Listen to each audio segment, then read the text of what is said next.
Salam alaikum, salam alaikum. Euh, Malika,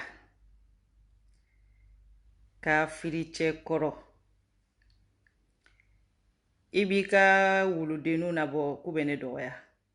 Na fi yana ngati ninu che abene ne edite. Ni deo de bora ka ni doya Malika. Atene no tigi cha abene ne edite. Ka firi den wululi abene ne edite. Na makoto wuludeni nunu na. Ki yanga san Facebook ka ne afi yana ngone Geneva la. Awo. Ikunte ka famu wakati muna. Nere na ngo mo ki famu. A video be umatunu. No de fo ngo jahanama sirana kafiri nye. Kafiri sirana jahanama nye. Me jahanama ere kalila kalibe siran nguna faki nye. Jahanama sirana eni nyoko na fitiringale ne afiye. Ne miki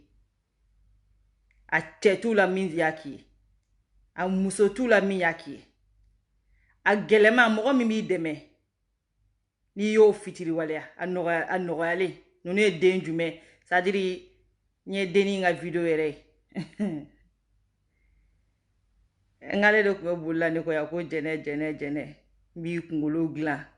amaye jene teta befi amaye ale de kume wuli anga ta parku kono kata jene yini ne mate nyini ma sœur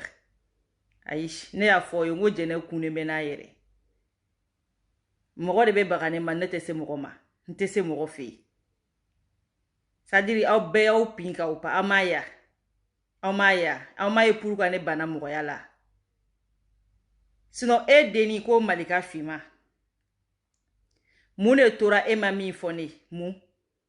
ka mogo uchi mi de kungolo gla mene ba préférer kungolo nyaga salenga to fam de ta da oma muna parce que ko horon ya madafa janja mogo de owi kwa amaya imaya oshima donner siso kono mata mogo fi oyi éducation ni arasa ko kele di ne se sadiri adamaden do be boku bi kumanima me nyo de fo mogo ni fi ite do wara kulenga la ko wara jeli te sima ni e fen do ka kanu nga do aka ni mi yi soro konna la ibo de tani alai sino fo ka ne se ni Facebook ka ne nyeta la dugukolo sanfe ko mogo de la ka ne jene nini ayi hakli tala amogote parce que nta di ben nini dawle amno ni ay ben nini seri madi ne ti se mogo ma mene arasa kanu ka liti kanu situ aka liti aka idéologie ka kanu wane kele damne arasa défenseur ya di kama sino ambere kumesiki ka lame neni nyogona fantan den wulila kama ku ba détruire mge ne jeno ko tekene nyana ne dungu fere kelela sino munu be ga sigi ka ne flebi ne fena kumesiki ka arasa fleteni mene de dusukolo ma kun parce que ne aye ka fo arasa nyogona u bere demena nu ma deme bu détruire quoi bu détruire ambebe perdi o drone ne do kele kono sanu ko mane do kele kono waru ko mane do kele kono ka fo ko Facebook vi nyine jene be se ka bo Facebook kambi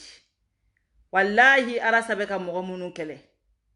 ni ala ye ni mogo nunu nya ne klala kuma la sisa na ala ye nunu nya ne be bo Facebook me mu nge Facebook mu ne ma fo yo ngo 2014 ya so ne klala makola ne mo fo de nyana me mu nge Facebook demisenia la me mu nge Facebook mene e fendo de kanu ngomba protéger ali bo fen be danger kono ni arasa bora danger kono wallahi ni arasa bora danger kono ko arasa torain kaka idéologie ka se ka yanamaya ne te foshi ni Facebook ni fantan do nya arasa to akaka barake ne te foshi ke Facebook ne be boka fle dorone ne ba fle deti komi to ba fle tugumina menu ku ti faraka boala o ne jena fere ni nyogono de be nyogona et puis c'est tout mais Malika ika chieni nunu ulu yelo go de benela sa ko ne ye kaso kɛ wallahi arasa ko la ni ne taara sini ni c'est-à-dire arasa nɔfɛ hali sini ni ne taara Mali la u k'an don kaso la mais ni ne jɛnɛ bɔra billahi n ye n kale ala ni alakira la ala kulo bɛ na ni ma bɔ tugun k'a defa o kɔrɔ ko ne fa man dan c'est-à-dire o kɔrɔ ko ne fa jeli tɛ ne la aw ma faamu n ko ne ye sinafɔ di est-ce que aw y'a faamu est-ce que aw y'a faamu fɛn kelen bɛ se ka ne bɔ arasa kɔ ne de y'a fɔ ye ni arasa bana don min na k'anw fantanw dɛmɛ o don ne bɛ bɔ a kɔ ayi kaso tɛ ala c'est-à-dire aw tɛ diɲɛ kalama quoi mɔgɔ tɛ diɲɛ dugukolo kan ko min wulila ka ne jɛnɛ ka kɛlɛ ɲɔgɔnna kɛ k'a ma kaso kɛ ayi ayi o mɔgɔ tɛ yen Yusufu ye kaso kɛ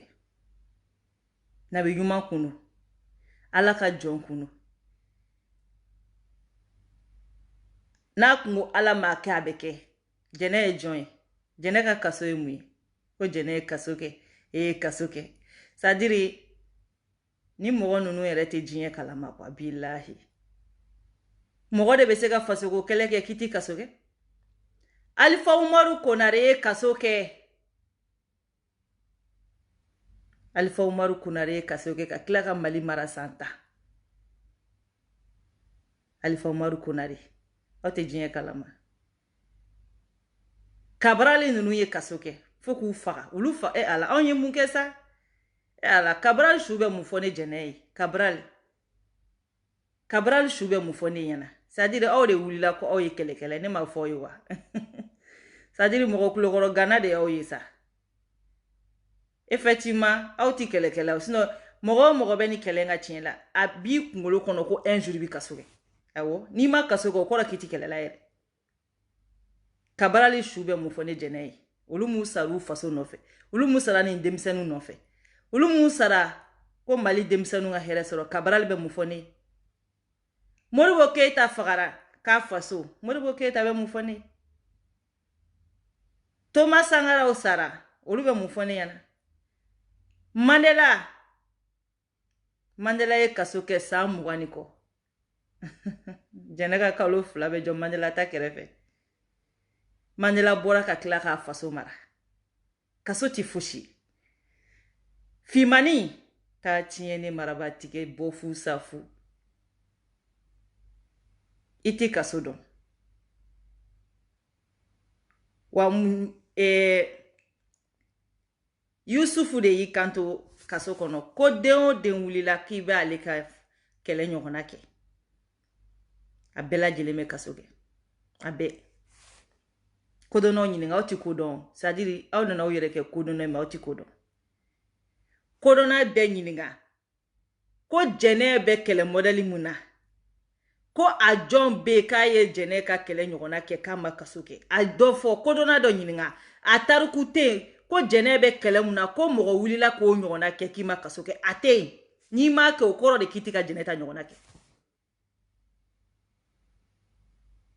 Mandela kelen Nelson Mandela san 20 kɔ san 27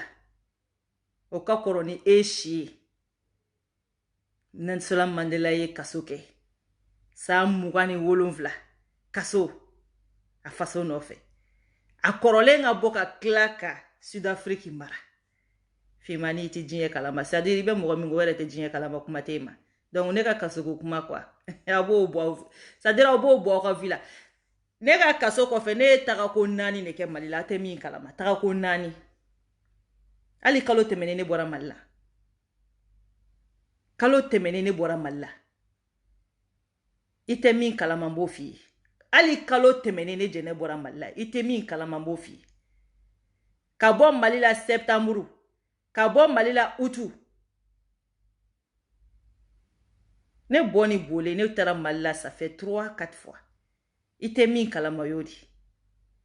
i y'a faamuya c'est-à-dire anw bɛ taa tasumalama de t'u la tasumalama mais ne bɛ taa Mali la ne bɛ cogo min na e t'o dɔn ne de b'o dɔn mais ne bɛ Facebook kan e ko ko ne bɛ Facebook kan ko mɔgɔw bɛ ka tɛgɛrɛ fɔ ko ne minɛna ko mɔgɔ ma ye mɔgɔ ma ye mɛ ala yera fima ala yera ne t'a kɛ mɔgɔ kama ne t'a kɛ mɔgɔ kama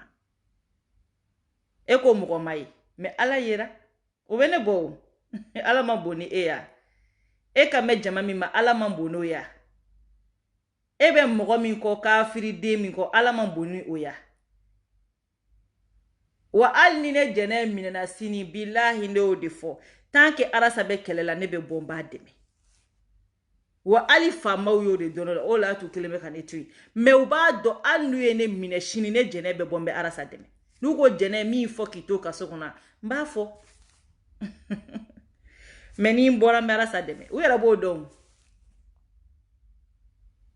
vi ko tɛ dɛ e vi ka mun kɛ vi la arasa ka vi ma bon ne ta ya aw ka malika tɔgɔ ka vi ma bon ne ta ya o t'a kan malika t'a kan wa aw bɛ vi de fɔ mɔgɔ ye aw de bɛ waso mɔgɔ la ni vi ye koyi anw bɛ bɔ de min b'an kun n'an kan cɛ k'a fɔ mɔgɔ mɔgɔ y'a partage o n'o de y'a faamuya alhamdulilayi ni mɔgɔ 1000 y'an filɛ ni mɔgɔ 8,000 m'a faamuya o tɛ problème ye o n'u ye min faamuya o k'o partage n'u ma min yɛrɛ faamuya o k'o to yen essentiel k'a ka fɔ a ka mɛn don dɔ la a kɔni bɛ fɔ ko a fɔra don min na ne jɛnɛ bɔra ka asetu ko kuma fɔ yan san 1 bientôt jɛnɛ ka tiɲɛ dira ma mais a don mɔgɔ caman ye lamɛn u m'a partage o parce que u bolo u kun fɛla tɛ u m'a partage o mais bi ne jɛnɛ bɛ se k'an disi gosi o mɔgɔw ɲɛna mais olu tɛ se k'u disi gosi ne ɲɛna o anw bɛ kuma ni kodɔn ni daluya de ni kodɔn ye o kodɔn de bɛ ne jɛnɛ la mɔgɔ tɛ kuma bɛɛ k'i ka faamu an ma arasa lamɛn arasa ko i tɛ baara kɛ ni jama ye o i bɛ baara kɛ ni hakilina de n'i bɛ tiɲɛ ka baara kɛ n'o ye tagalen ɲɛfɛ mɔgɔw b'o ye o wagati bɛɛ ko ka asetu dɛmɛ ni ne jɛnɛ fɛnɛ kun bɔra ko ka asetu dɛmɛ hɔnti min bɛ aw kan bi o hɔnti ɲɔgɔnna kun bɛ kɛ ne jɛnɛ kan mais ne jɛnɛ kelen de bɛ se ka bɔ k'an disi gosi Facebook kan bi alhamdulillah parce que n ye fɛn min bolo denkɔni ɲɛsi fɛn min ma a taara k'o ye bi mais aw ka firi malika famille ninnu a tɛ bɔ k'a fɔ ko jɛnɛ ko ala y'i ka tiɲɛ segin ma a tɛ bɔ k'o fɔ mais don min na ne ko n tɛ asetu dɛmɛ n ko asetu ɲɔgɔnna arnaqueur ma da depuis ala ye dugukolo da mɔgɔ caman bɔra ne kama jɛnɛ yɛrɛ e ye muso de ye a donna an fɛ a bɔra an fɛ bi 3000 personnes kun tɛ ka taa lamɛn ko asetu arnaqueur ye ouverture média la mɔgɔ joli kun b'a kan moins de 4000 a bɛɛ ye asetu ka arnaqueur ya mɛn mais don min na ne jɛnɛ fɔlɔ ne jɛnɛ ye nin fɔ yan nɔ san 1 bi min fɔra ne ma ɛrɛ kuma tɛ yen n'aw ye mun fɔ ne ma ne ni malika yɛrɛ ka kɛlɛ ma daminɛ n'o de ya donc aw tɛ quoi aw ka bɔ min ka d'aw da y'a k'a fɔ ne y'a fɔ aw ye n'aw ye 100 fɔ ne ma n bɛ 1000 fɔ malika ma dɔw bɛ n'u jɔ nin yɔrɔ in na ko malika tɛ k'i tɔgɔ fɔ n'a ye n tɔgɔ fɔ don min na aw tigiw aw ka continuer n'o ye mais denmisɛnnin ninnu u bɛ ka bɔ ni malika de ka ordre ye u bɛ ka bɔ n'ale de ka ordre ye n'u ye 1000 fɔ ne ma ne bɛ taa 2000 fɔ malika ne bɛ taa fɔ e de ma ne t'i ɲɛsira la o diyagoya ko fo n k'i dɛmɛ asetu ko la n ko n t'i dɛmɛ problème bɛ yen de o ni ne kun bɔra k'e dɛmɛ i ka arnaqueur ya la e kun tɛ bɔ ka kuma o ne y'i dɛmɛ ko o ko la i ma bɔ ka kuma o la o an kɛlɛla mun na i nana ni asetu ko ye a ye lamɛn dɛ kɛlɛ daminɛna mun fɛ i nana ni asetu ko histoire ye mais bizarrement ne ɲɛ b'a la mɔgɔ 2 de victime ye n'a fɔra ko victime ya Arasijali ye victime ye asetu ye victime ye ne bolo n'i bɛ dossier ta i b'u 2 bɛɛ de ka dossier ta i b'u 2 bɛɛ de ka dossier ta mais ne y'a ye bizarrement malika nalen ni nɔrɔ asetu dɔrɔn na a tɛ ka Arasijali jate an ka asetu dɛmɛ et pourtant o asetu in de y'a ka samara sen 2 don a sen na ka taa baga Arasijali sigilen ma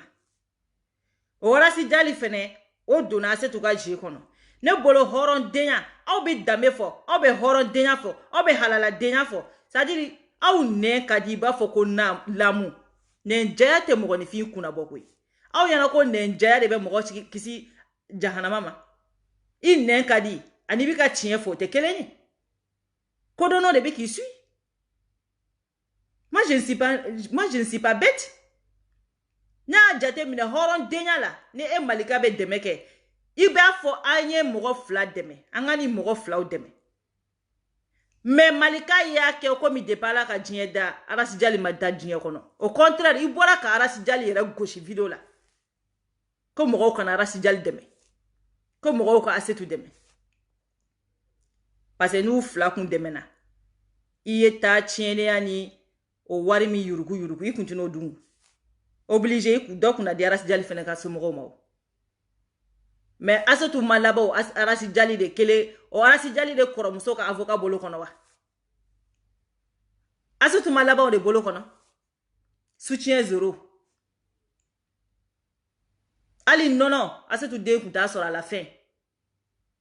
mais yere kɛlɛ o ŋo kɛlɛ daminɛ o de nɔfɛ ko ne ko n tɛ Asetu dɛmɛ parce que ne y'a ye k'a fɔ i bɛ ka dossier gérer cogo min na dossier gérer cogo man ɲi arnaque b'a jukɔrɔ c'est à dire dossier n'était pas clair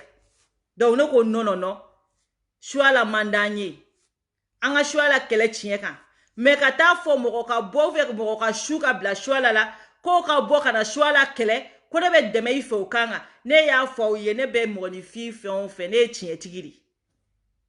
ne tɛ adamaden si dɛmɛ nkalon kan o siga ka bɔ bɛɛ lajɛlen na a mɔgɔ tɛ diɲɛ kɔnɔ ne b'i dɛmɛ nkalon kan o ma deli ka kɔrɔbɔ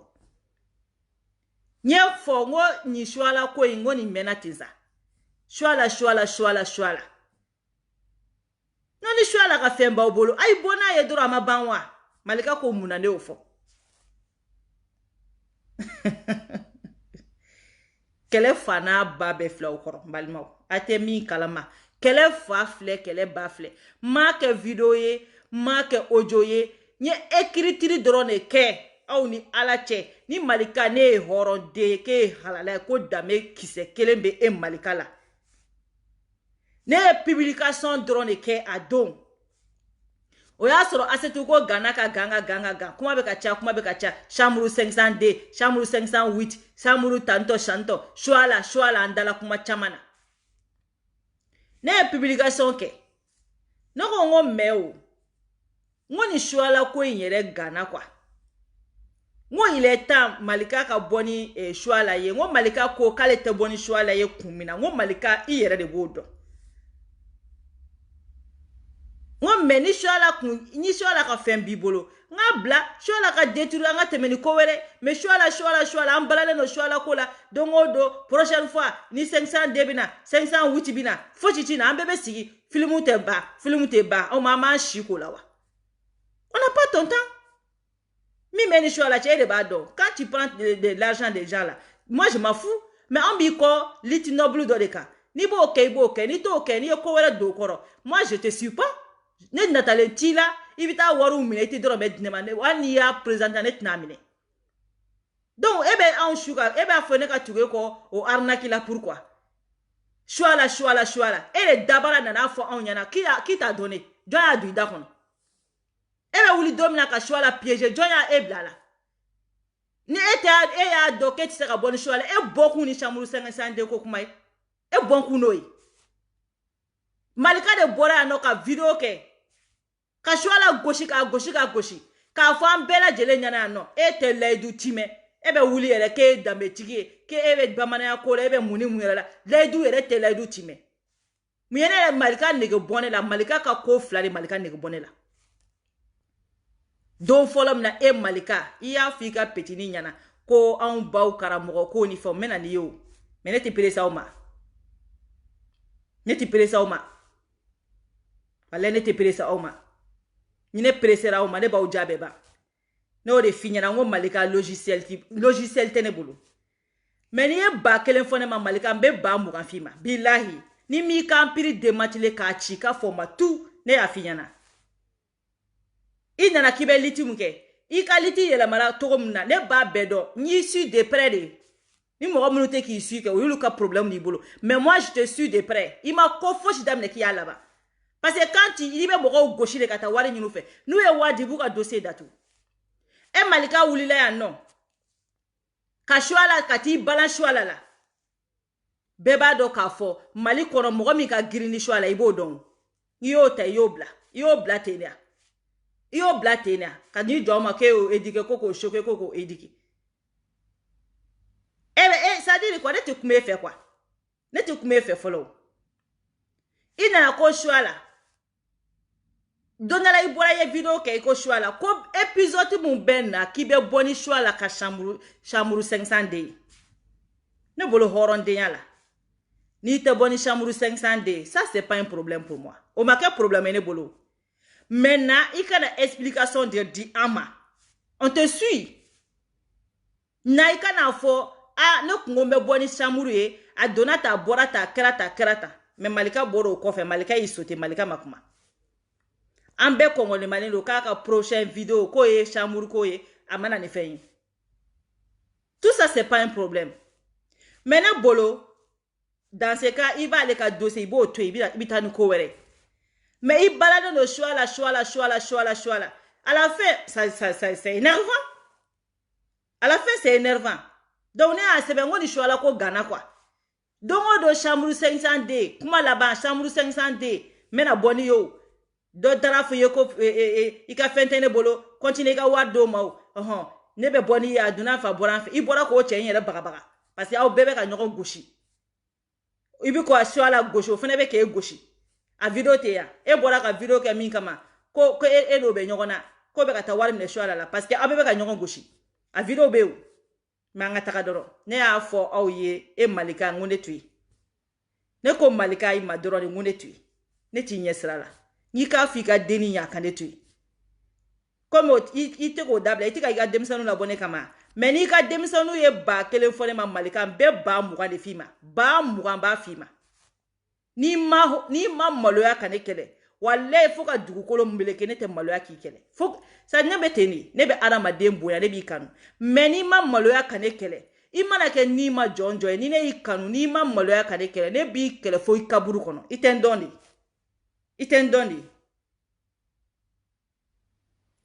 ne o de sebe malika ko kunju mena ne ko ale ka boni shwale kale te boni ne de adoida ne de black adunuba sugar black chaula ebe musomanu sugar karamogo piege ne di blola nani malika ka manga sola kofla malika ka leidu time balia malika te dossier shita kaya terminé a shite a te terminé kumina arnaki abi mogo arnaki a te terminé do kuna sinon c'est pas que manque d'information information ba bolo mais ça dit ne a formalé de ngole te tu fantan dengo kelela ama problème ya amaya c'est ça fantan de bi shu ki bla kelele lake ka kla ka tawari mine ki cheka bu koro amaya malika ete mi kala mane fene ko chama ni remarquer ela c'est que tu comprends pas malika ça dit ne fene be que suive faut ko dona tekereri ne ni remarquer malika la malika ma dossier si dam ne kaya laba malika nanani aidara ka dossier amalaba ananani aruna sangare ka dossier amalaba ananani bonoko ka dossier lasana ko bonoko wa munde amalaba shwalata amalaba banjuguta amalaba mine dossier jojoli ayi bo malika mogola anana mori barakalaula ita do ere abe famu yere feka kele mais ça dit malien do ba fo malika be litila bo akme litila ne bolo parce que ne ra kumbe ka defa mais ne bolo malika nana ka komi kele j'ai trouvé que malika c'est un vrai arnaqueur malika ka ni dossier terminé balien malika nana domina ko arna sangare ko ka muso munu yere sero oma ko ale bena association créée ko ka olu muso yere de sera alema kale na association créée ko muso nunu be aruna sangare wele en justice ne be bomu kala manenya bola ko be ke mali président malika sigile nyana ni alache aruna sera ka jajo ya togodi nete tugu jito ko kelela nete tugu aruna keri ko kelela aruna bise ka jajo ya togodi fo be kuma nga television sola obisa ke togodi nana ya aruna sangare ko muso fe no sere oma ko muso yere de interpeller ko ka fo nyana malika de kuma muso wele ya ku deli ku kana che K'u kana karamɔgɔw dénoncer. O musow bɛɛ taar'u ka identité d'i ma. I y'olu bɛɛ taara i nafolo nɔfɛ. Et dégâts mi créé Malika, tu peux pas savoir. Par égoïsme. Hein? Wari ɲini dan fantanden ne y'a fɔ aw ye n ko tɛ tugu a kɔ kɛlɛ la. A ma prévu. Muso tɔgɔ fɔ Aruna Sangare ka histoire la. Malika bɔra i bɛ vidéo kɛ i bɛ musow wele n balimamusow aw bɛ siran mun na aw kana siran n bɛ yan n b'aw jigi kɔrɔ n b'aw dɛmɛ fosi t'aw sɔrɔ a ye na aw kana siran musow bɛ siran ne u bɛ k'aw tɔɲɔ u bɛ ka bin aw kan musow bɛ siran ne. Malika jani bɛɛ kun ye de k'an balimamusow nɛgɛn ka na n'u ka sekɛrɛw ye i bɛ sɔrɔ ka to o karamɔgɔw ta u gɔni ma mun de bɛ yen k'e ma min kɛ nafolo nɔfɛ. O musow fɛnɛ ye Ala minɛ ka t'u ka identité d'i ma k'u b'u venger karamɔgɔw la mais olu m'a faamu sa olu kun b'i dɔn sa olu kun b'i dɔn fɔlɔ komi ne yɛrɛ jɛnɛ kun b'i dɔn cogo min na olu kun b'i dɔn fɔlɔ olu bolo k'i bɛ yen de kɛ ko k'olu dɛmɛ ja i bɛ yen de k'i yɛrɛ dɛmɛ. Muso joli bɛ yen k'e ye muso joli tɔgɔ fɔ a dɔw yɛrɛ la Aruna ka dossier la moi je suis ce dossier là tout près. Aruna ka dossier la i ye muso dɔw yɛrɛ bila ka ɲɔgɔn dénoncer muso kɛlɛyara muso minnu bɛ yen k'olu bɛ ɲɔgɔn ta kalama olu dɔw yɛrɛ ye dɔw tɔgɔ f'i ye k'a sɔrɔ hali olu yɛrɛ ma taa u plaigner i fɛ yen i ko Faransi fara Mali États-Unis k'i b'a bɛɛ fara ɲɔgɔn kan ko ka kɛ association dɔ ye ko ka avocat ta ko ka Aruna Sangare poursuivi Malika n b'i ɲininka c'est-à-dire o dossier bɛ niveau jumɛn na je te demande. Tu crois que ne jɛnɛ bɛ mɔgɔ suite ni ne y'a fɔ ye n ko ni Ala sa changera don min na mɔgɔ fɔlɔ min bɛ kɛ première personne ye k'a dɔn ne jɛnɛ don ne tɛ mɔgɔ suit kun fɛ dɛ parce que ne ka dignité ni ka honneur ni dalakan de bɛ tugu i kɔ n'i malola ne malola n'i lebura ne lebura donc o kɔnɔna la ne bɛ i suit de près de ni fɛn bɛ yen min bɛ ka changer n b'i interpeller n'i m'a faamuya n bɛ n yɛrɛ ta mais n'i ko i tɛ n to yen n b'i ɲɛ ka sira kan ne y'i to yen Malika. Ne tile kelen ma bɔ ka vidéo kɛ malgré n bɛ nin bɛɛ kalama i kan malgré n bɛ se k'i ka fɛn bɛɛ décortiquer mais n tile kelen ma bɔ k'an sigi Facebook kan k'a fɔ Malika bɛ ta i ka denni bɛ n kɔ a bɛ n kɔ k'i k'a fɔ Dunubaya ka fara ka bɔ n na mais Dunubaya i ka yɛrɛni de Dunubaya i ka yɛrɛni de la preuve ne e Malika bɛ sagesse ya fɛ ne e Malika bɛ apaisement fɛ e t'i ka chien fila bɔ k'olu kana ne dɔgɔya bi i ka petini bila koroni min n'a tɛ ko yɛrɛ i y'o bila o kana ne dɔgɔya fo b'i sigi ale bɛ ne lajigin n'a bɛ kɛ mun ye a bɛ k'o de ni e bɛ apaisement fɛ Malika e de tun b'a fɔ ninnu ye an ka nin bɛɛ jɔ anw jo t'a la anw de bɛ ka baga jɛnɛ ma mais ne y'a fɔ aw ye komi aw y'a fɔ k'aw bɛ ne lajigin ne y'a ko aw bɛ ne lajigin Malika ne bɛ bɔn b'i da maliyɛnw ɲɛkɔrɔ bɛɛ b'a dɔn k'a fɔ i ka kɛlɛ tɛ dɔwɛrɛ ye arnaque kɔ e Malika tun bɛ musow wele yan nɔ ko woyi n balimamuso a ye na aw kana siran a ye na Malika bɛ yen bi ne Malika bɛ yen aw kana siran sa cɛ o cɛ binna aw kan cɛ o cɛ y'aw tɔɔrɔ a ye na fɔ e Ala Malika muso dɔw de dara e la ka t'u yɛrɛ kalifa e ma k'u tɔgɔw di k'u ka identitéw fɔ k'u bɔyɔrɔw fɔ k'u jamuw fɔ k'u photow d'i ma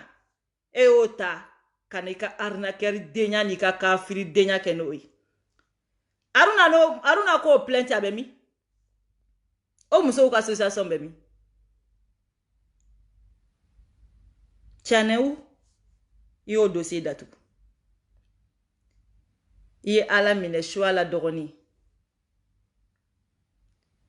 k'i ka mɔgɔ dɔw former olu bɛ taa Tyson neni au nom de Assadine a ye Tyson piéger cogo min na n b'o fɔ ɲɛna a ye o ka banni min mɛn a y'o piéger cogo min na n b'o fɔ ye choix la dɔgɔnin Tyson komi a y'a faamuya o ye détention an m'a ye a ma deli ka choix la ka banni kan mɛn ayi a ma se k'o choix la ka banni sɔrɔ sinon a tun bɛ choix la de nɔfɛ mais Shuala b'a préféré ka bo sanfɛ k'a fɔ ni san pɛrɛn cɛ mais Shuala ale t'a fɔ duguma ale bɛ t'i ta fɔ sanfɛ de donc a ti mɔgɔw dɔn yɛrɛ Shuala bɛ komi ne jɛnɛ togoya ne b'a préféré ka na antenne na k'an ta fɔ au lieu d'aller en privé ko n bɛ taa fɛn dɔ fɔ mais a y'a dɔn Shuala dɔgɔnin b'a préféré ka kuma duguma de o ye duguma mɔgɔ de o bɛ kuma duguma de o tɛ sɔn ka kuma sanfɛ o de y'a to u ye Tyson piégé a ye Tyson piégé cogo di n'a ye Tyson ka banni kan min mɛn a yɛrɛ de tun bɛ mɔgɔ bila ka t'o fa n'o banni ko c'est à dire k'o dɔgɔya k'o kɛ komi n'a sɔrɔ Arsadini mɔgɔw de bɛ k'olu dɔgɔya o wagati olu fɛnɛ wuli kumani don olu fɛnɛ bɛ fɛ k'u wuli Aïdara sanfɛ donc a y'o de faamu a taara ka to olu nini donc ka mɔgɔw bila olu la mɔgɔw bilala olu la a kɛlen ka mɔgɔw bila olu la a yɛrɛ de bɛ nin bɛɛ trafiquer dɛ donc o fɛnɛ kɛlen ka banni kɛ a sɔrɔla ka bɔ n'o banni ye a sɔrɔla ka bɔ n'o banni ye k'o ye prévu ye k'o yira diɲɛ na k'o yira diɲɛ na parce que n'a ye ko jateminɛ ale ye min kɛ Aïdara la jamais de la vie c'est-à-dire Arsadini ninnu ka jugu ni CDR ye o Alassane nɔfɛ mɔgɔw Arsadini ka jugu n'olu ye Aïdara ko la e tɛ Aïdara dɔgɔya ko mɔgɔ ninnu bɛ mɔgɔya k'i fɛ tugun o kɔni o tɛ kɛ Aïdara ka mɔgɔw bɛ se ka taa o piéger ka n'o d'e ma non c'est faux olu yɛrɛ ennemi juré de ye fɔlɔ a yɛrɛ de ye nin bɛɛ kɛ ka taa mɔgɔ su an y'a vocalu bɛɛ lamɛn o a tigi bɛ to ka taa Tyson provoquer fo donna Tyson dusu bɔra Tyson y'o ba neni Tyson y'o ba neni da ko bingo a sina ka bɔ Tyson ye ten c'est-à-dire nin bɛɛ bɛ kɛ wari de kama tout an b'an ka karamɔgɔw ye an m'u ye privé la an m'u ye ta an m'u ye ta olu bɛɛ histoire bɛɛ datugura a ko dossier terminé baliya ninnu o ye commencera ka ne siran ɲɛ mais mun yɛrɛ ne siran Malika ɲɛ yɛrɛ don min na Malika ko ne ma ko jɛnɛ ko silamɛya tɛ diinɛ ye ko silamɛya nana dɔrɔn de diɲɛ kɔnɔ ko ka adamadenw sigicogo ɲa k'u ka mɔgɔw fara ka bɔ ɲɔgɔn na ko mɛ ko lahara tɛ tiɲɛ ye ko n'an sara ko lahara tɛ yen ko alijinɛ tɛ yen ko jahanama tɛ yen ko n'an sara k'o y'a bannen ne ko n ko Malika n ko bɛ se ka kɛ cogo di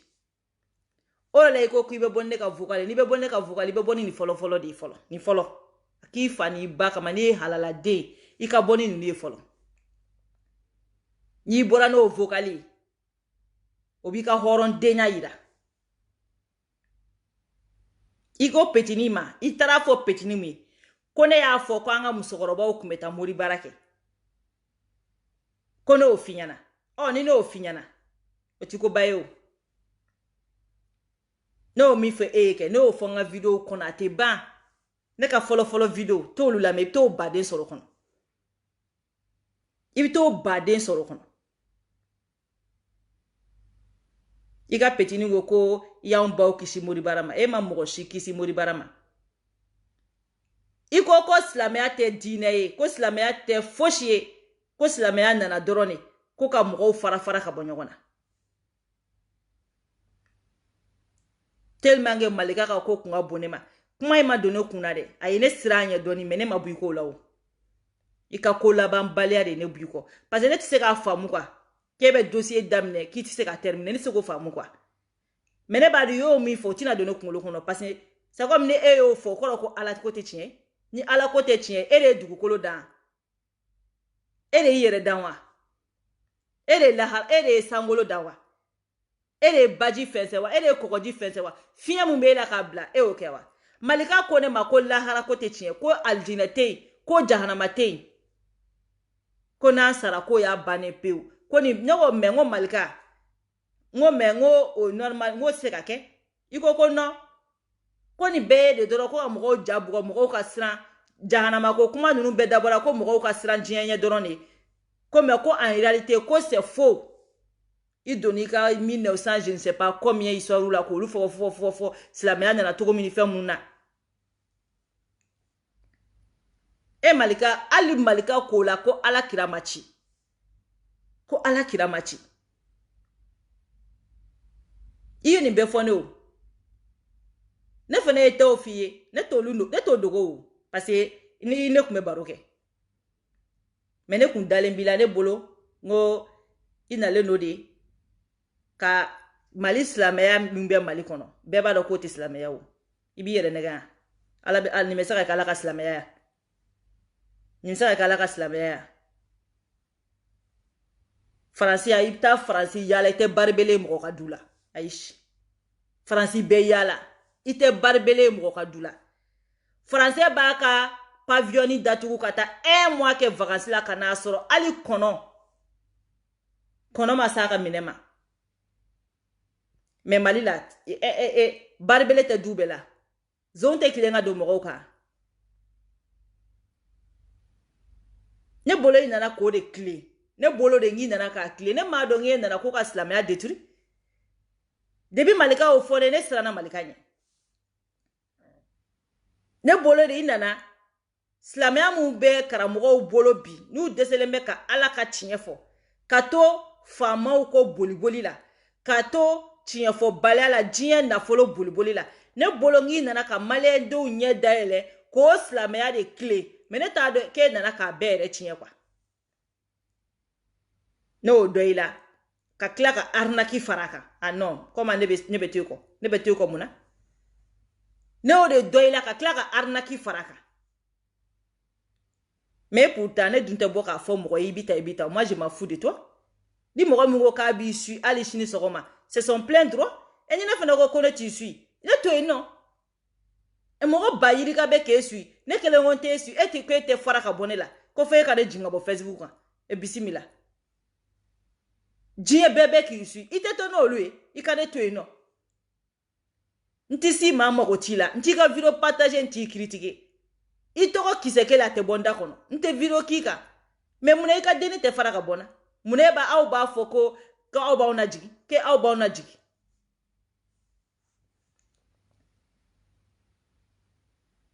ko ne ko k'anw baw bɛ taa mori baara kɛ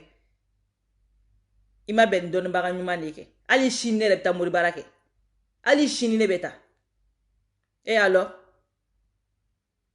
ni ma bɛn ni dɔnnibaga ɲuman i ma bɛn n'a ye kɛ mais hali sini dɔnnibaga bɛ yen ni dɔnnibaga tɛ e b'i sigi ka ordinateur ta tiɲɛni kɔnɔ arnaqueur la n ko dɔnnibaga dɔ de y'o dilan toi tu as fabriqué ça ni dɔnni ye nkalon ye ordinateur mun b'e bolo arnaqueur la fa b'aw waso n'o ye aw fa y'a dilan aw ba y'a dilan aw somɔgɔ jumɛn b'a dilan cogo dɔn aw somɔgɔ jumɛn b'a dilan cogo dɔn n ko dɔnni de y'o dilan o dɔnni n ko jɔn y'a di ala m'a di e m'a fɔ ko ala ko tɛ tiɲɛ ko ala ko tɛ tiɲɛ ni ko lahara tɛ tiɲɛ o kɔrɔ ala tɛ ni ko aljinɛ tɛ tiɲɛ o kɔrɔ ala tɛ donc histoire fɛn o fɛn tɛmɛna k'a daminɛ an fa adama na nabi ɲuman fɛn o fɛn cira kira fɛn o fɛn cira e ko k'o si tɛ tiɲɛ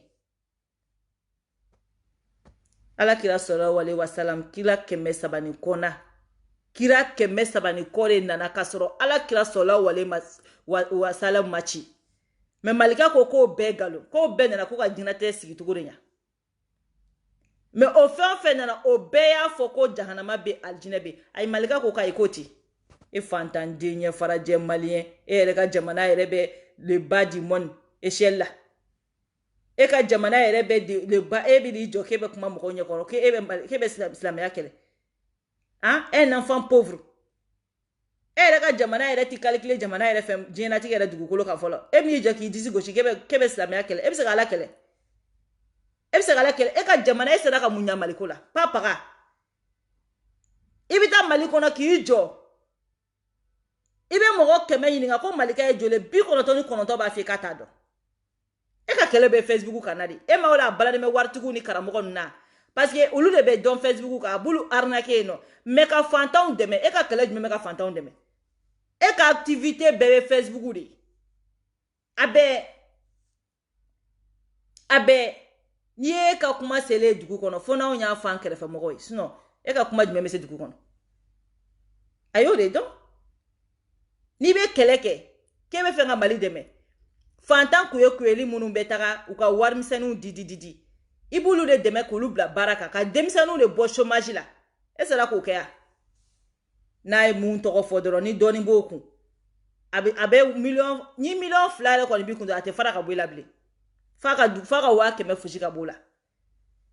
e ka video jume be ko mo ba do to ko lete ka fantan de me ku bo de kun ngono abe ya yana pas na ye mo ka dossier ta abo photo bla ta soro ye to tige ou veut o donner ou veut ni o blala obeye obe molo obe sira obe o te fait parce que o warti nous chite fuka ye Facebook kan donc o ba kuruni ka dama doro ibe abo ka dossier ala abo mono ko da kerefe effectivement na afinyana ngo anga musoro wa be fenke ne mo dogo ali Facebook lawo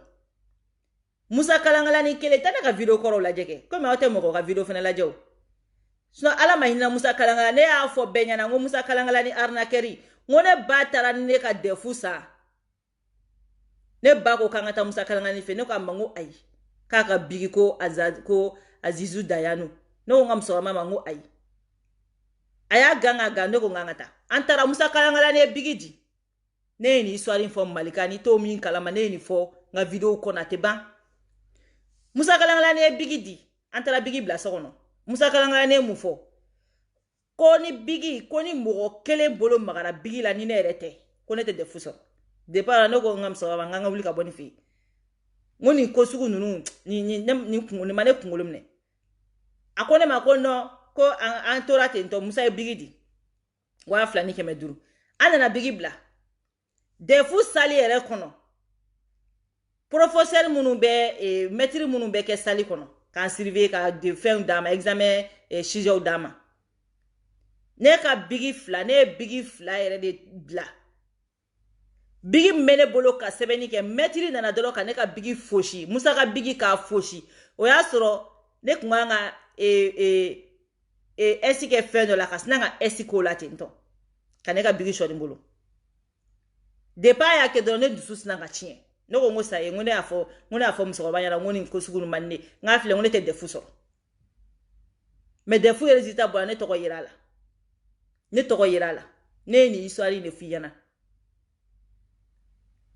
ne ka soko la français ne ka soko la ya beba do ka fo français soko manoko bebo do tout le monde sait ça kuma benine ngam so ba so ne ba fa nga ka do ke ngo nga soko ka gele France nga ka do ke aba fo na ko jere ba ko me do ula kwe ke ete so muri barama ki te so fe nunu ma ya ko sno ko kale ko mo do be no ko ni ya ko o ale taro fe ne ka soko la ko ka mishi sara no ko ngo mishi ngo wala de mishi bo ne batila la ka senga ta chi ko ma segi fai che di mingo jugu ko ne ma mishi bo ko fo ka du ko lo meleke ko ne te so so France une semaine ne so ne ngam so ba wile ka fayana ngone ma fingi ga do ke ngokala mo gon ti se fosh la arnaki ko ngone ma figa do ke no histoire de fille ne ni fo video ko ateba no de fille ki ika kuma kun sonjila parce que ne bolo ngi na no kala mo qualité o de kelali la kwa ani munu baneno ka ala ka tinye fo sadi ni mali na fo sani mali islamaya kun yeni ni ala be ni chigana islamaya qualité mbe mali la walle ala te songa ni islamaya ayi me jome donna mogoshi bebe ki tari ki yere kwi mogoshi ti donna mogoshi o kara mogo yere mo fo ko ala ka dina ti saka kene ko ni ala ka dina ni ko mogoshi ti do ala o kase tu benwe o kara mogo yo fo nintene jene ka kuma ka ekwe mogo bene ka kuma chama fo ne ma fo kwe ngone be go kara mogo do ya fo ne be kulu de ka kuma dasi ne be kulu de ka kuma la segin kwe kara mogo do de ko ni tiseka ke ala ka dine ko ni kara ala ka dine ko mogoshi ti do ala o kase tu benwe amatunu me do bolo ko jira de ka ni fo jira te ka ni fo de ne ka kuma chama be ne jene ma fo de aita ko nyini aka nyedo ne jene ma fo de no refo mene ma finyana ko ka ya mbaw kishi mori barama ali shini ima beni karamogo nyumandi ale de ka dogo sino ali shini mogo be ala nuki ma koni beke abeke malika mofi ima bena mogo de o mogo be ali sini ala ka doni baga be ali sini a mogo de macha wa ibolu mogo ye itolu ye fini nyumana olu ti ye Bamako ibolu nyini bita fo brusi kono ni tarulu fe olu de bi mago gla itaga tola ka tla ka kuru ka dima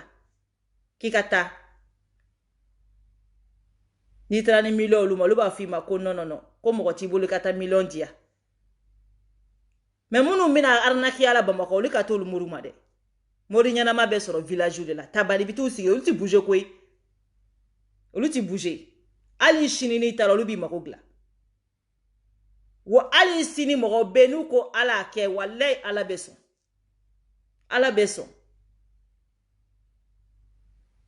mena nyane be ka mogo munu goshi munu be radio soula arnakila ani munu baneno ka ala ka tiɲɛ fɔ ka tugu famaw ko ambe ka tonyo u kele mese ka tiɲɛ fɔ kan boni deku ngono kan boni nyani ngono u yu ta diɲɛ jani diɲɛ natani ka ban ka tiɲɛ fɔ famaw ye ka an bɔ dingɛ kɔnɔ ne bolo I nana kolu de kili mais ne t'a dɔn k'i nana arnakila ne o de dɔn ne bɔri kɔ ani k'a fɔ I ti maliko kɛlɛla I bita I beta moi je m'en fous mais I kan k'olu munu kɛlɛ I ti k'olu kɛlɛ o intouchable page ko Mali intouchable ne ni nu ka video partager donala parce que a don utigu kumbe ka kuma arsadini sigi cogo de ka arnaki munu kumbo kono wa madomu u kumbe ka vi o chen yere kumba kono abe Côte d'Ivoire de abora abe ka kuma munu fo ne video partager bizarrement e Malika yengwele kone ka video jigi eno muna nunu ne idogoya nunu iketa nunu eke fembe nyinena no me attends ne te mogo sadiri ka fuye ne kele ka fuye ki baranyima nge ko ne bi ka baranyima fe ne to mogo quoi ngone reta kalama nunu ne kele re iko la ko we ko ni mogo nunu ye wagabiyaw de kubika aidara kele ko wagabiyaw de do ko wagabiya nunu te mogo ye de toute façon u bede mogo sugu kele ko ne ka video ni jigin quoi ko parce ko olu bika wagabiyaw de défend ko aidara ka ola kunu nya fo nga video kono ngibe mina ne ba be kalama ne kuma do fiye kunu Malika I ma songa kuma ilame iko I ka demsanu labo ko ne ka vocalu bibolo no de fiye I ka firi de iko yoram na ko ala ko te tien ibe bono fole iko domina ko jinatige fen be dabora mbe dayani nan sara lahara te tien aljinate jahanamate I ka firi de wolole annakeri be bono de ya famuya aw be dugulente machine do ko fe ko Malika aw ka firi de nunu fo ka taw sa c'est-à-dire ay malien de ko ate papa ka ni balente au début era ngo c'est-à-dire ay ka machine jomba manipuler ngo benwa de dorbake akodon bawla edewa aw sigi français flala ka doro ko fodro ngo benwa do de baw ka fenge aw era vocalu e client Malika ka video te ka laje ou era shi vocalu ti client ashiga tonalité te kele ibe fe me machine mais u si kuma chogo ni kuma chogo te kele dobe kuma ko mi maraka dobe kuma ko mi bamana ashite kele ni ambe ni be kalama kata machine do ta ko sigi ni mi content obe video do kapito trafiquer ko bege son kele ko bla ko Malika me ngo Malika machine c'est un logiciel mogo kelen ta kono Malika ko dan nsanche mogo dema wa to na ya jetemne mogo bade ne ba fo ne be Malika do parce que adama de ni ne manake chogo meni yoroni fo ka bo video la mais Malika ne ya fi ne ti ne mogo mi ni ne kele billahi ali kaburu ne bi kele iten doni o la nyebe ka fo aka ne tu anno ye video sigine kama shuina billahi shinu so ma ni nya ye mbaw jabi donc a fi ka chien nunu yu ka fara ka bonela ne be ka mi fiye Malika ne be ka fiye drone fara ka bɔ ne la ne bɛ k'o de f'i ye ne mago t'i ka activité fosi la i ka pas paraître concerné la preuve depuis Assetou ko histoire bɔra la jɔn ye n ye ka Malika attaquer jɔn ye n ye ka n go fɔ Malika ma jɔn ye n ye k'a fɔ Malika bɛ ta et pourtant ne bɔra ka fɛn o fɛn fɔ Malika n'i ye den ye bɔ i k'a démenti dossier jumɛn bɛ k'e y'a terminé a tɛ yen i ye musow labɔ ko ka Aruna dénoncer k'i bɛ association sigi ko ka avocat ta ko k'o muso ninnu fɛngɛ Aruna o fana y'a kuru k'a don i bolo kɔnɔ k'i ka fara ka bɔ la i fara ka bɔ la Lassana bɔra yan k'a fɔ e bɛ se ka Lassana attaquer don min na ne ye Lassana ye wasalenba bɔlen k'a ka du yira ne ko Malika ma n ko n'i ka cɛ bɔra tugun n k'a jamana dɛ Malika ko awɔ k'ale y'o ye Lassana ye video kɛ ne ye video in ci ma i ko k'i y'a ye o k'i bɛna bɔ a kama fo bi i bɔra wa i bɔra o bɔra i kama k'i gosi k'i arnaqueur k'i y'a ka wari minɛ an ye nin bɛɛ kɛ nkalon ye nin wagati parce que anw Maliyɛn n'an bɛ adamaden fɛ ko an b'an ɲɛ ci ka ko bɛɛ de kan an n'an ɲɛ bɛ tiɲɛ na ko an b'an ban ka tiɲɛ ye Suala bɔra k'i sigi fɛn kɔnɔ ko n'ale ka fɛn bɛ mɔgɔ min bolo ko n'i ma bɔ n'a ye k'i ɲamɔgɔden e Malika sera ka bɔ n'a ye aw bɛna baga ne de ma Suala i traité ɲamɔgɔden i sera ka kuma ko bo ka fɛgɛ yɔrɔ min k'a bɛ taa kari ye mais n'i y'i bo kari ne kan n b'a ta k'a digi da kɔnɔ Malika i bo n'i y'a kari ne kan n b'a ta k'a digi da kɔnɔ taa tiɲɛ ni marabatigɛ kafiri den wololen ninnu n y'a fɔ y'aw ka molobaliya kun bɔ n kan n y'a fɔ ye mais n'aw y'aw bo kan ne kan n b'a ta k'a digi aw ɲamɔgɔden kɔnɔ kafiri den aw ma wolo ka silamɛya to Mali kɔnɔ aw jɔn bɛ se ka silamɛya kɛlɛ ne bolo mɔri jugu minnu bɛ nasi jugu komi Arasa ye banjugu kɛlɛ cogo min na fura jugu feere la ne bolo aw na dɔw ɲɔgɔnna de la minnu bɛ dɔrɔgu kɛ furaw la u minnu bɛ mɔgɔw arnaquer ka wariw minɛ mais ne t'a dɔn k'e ɲɔgɔnna kafiri den k'a bɛna aw ka empire monter mɔgɔw ka kafiri denya kow la fa bɛ videomaniw wele k'a ye na wari bɛ Malika famille kɔnɔ a ye bɔ CDR kɔnɔ a ye na video kɛ Malika famille ye a bɛ musow wele Mali la ka karisa piéger an bɛ pourcentage d'i ma e Malika ye muso dama min wele Mali la ko taa nin piéger an bɛ pourcentage d'i ma a bɛ compter ka ban kafiri den wololen n'i ye n tɔgɔ min i ka mɔgɔw da kɔnɔ i kafiri den ta tiɲɛni e mana silamɛya sɔrɔ Mali kɔnɔ n'i b'a kafiri den la e bɛ se ka bamananya la na Mali kɔnɔ hali sini bamananw tɛ yan e bɛ se ka mɔgɔ kɛ silamɛ e bɛ se ka mɔgɔ kɛ kafiriya bɛɛ kunkolo kɔnɔ en tout cas moi personnellement ne bolo i nana de ka mori jugu kɛlɛ i nana de minnu bɛ ka silamɛya bafouer k'a kɛ wari ɲini sira ye k'olu kɛlɛ u ka Ala ta fɔ o la ne ko n ko i k'i dogo i dogolen ka ɲi mais ja e tɛ k'i dogo la e bɛ k'i dogo arnaque de la a bɛ ko e la ka karamɔgɔw gosi k'e bɛ taa wari minɛ o la k'olu b'e to yan fo ka dugukolo minɛ k'a tɛ ku i la e bɛ se ka karamɔgɔ jumɛn gosi ka tila ka taa wari minɛ o la k'o b'e to yen o b'e to yen ni daluya jumɛn a b'a d'i ma ka tila k'i masakɛ mais n'a sɔrɔ k'e Malika tun bɛ ka Ala ta fɔ bilahi Malika ne b'a dɔn fosi tun t'e sɔrɔ fosi e tun bɛ bɔ k'i sigi k'i ka video kɛ piyan kaso ye mun ye Abdou Ɲangu tɛ kaso la bi Buwa fana tɛ kaso hali olu ye cɛkisɛ ka tɛmɛ kan bilahi fugari den dogolen b'a kɔfɛ ko e bɛ kaso kɛ e ma sira dɔ wɛrɛ ye ko kaso e ma sira dɔ wɛrɛ ye ko kaso et puis ni tu as des preuves là i tɛ kaso kɛ koyi i bɛ kaso kɛ ko fila de kama koyi sans preuve ya a banna ko kelen yɛrɛ sans preuve a banna n tɛ kaso kɛ n'i ka preuve b'i bolo n'u y'i wele i b'i ka preuve da a banna i bɛ mun kaso kɛ wa i ye karamɔgɔ fɛn o fɛn dénoncer a tɛ k'u si la k'u bɛ maga i la au contraire o bɛ siri ɲɛ de parce que voilà n'u ye ko k'i la a turu bɛ ta ka d'u kun Malika toi tu allais être protégé par les peuples mais e dalen t'i yɛrɛ la o parce que e ye fantan den arnaqueur de e dalen t'i la e bɔra k'e bɛ peuple mun dɛmɛ e dalen t'u la ne e dalen b'olu la bilahi Malika e tun bɛ bɔ cɛkisɛ denya la komi Jɛnɛ Sogodogo bɔra cogo min na k'a ka kumaw fɔ ne ka video min b'a ka jan ni video 300 i ɲɛda datugulen tɛ kelen na fugari den e bɛ bɔ e b'i jɔ de ka kɛ k'i ɲɛda datugu k'e bɛ kɛlɛ la e bɛ mun kɛlɛ la taa tiɲɛni n'i ka mɔgɔw ma ne to yen n'i ka mɔgɔw ma ne to yen a tɛ ne n'u cɛ i tere den ne b'a ci i kun na e bɛ se ka silamɛya kɛlɛ e bɛ se ka o den ye k'e bɛ silamɛya kɛlɛ hali sini magan bɛ fa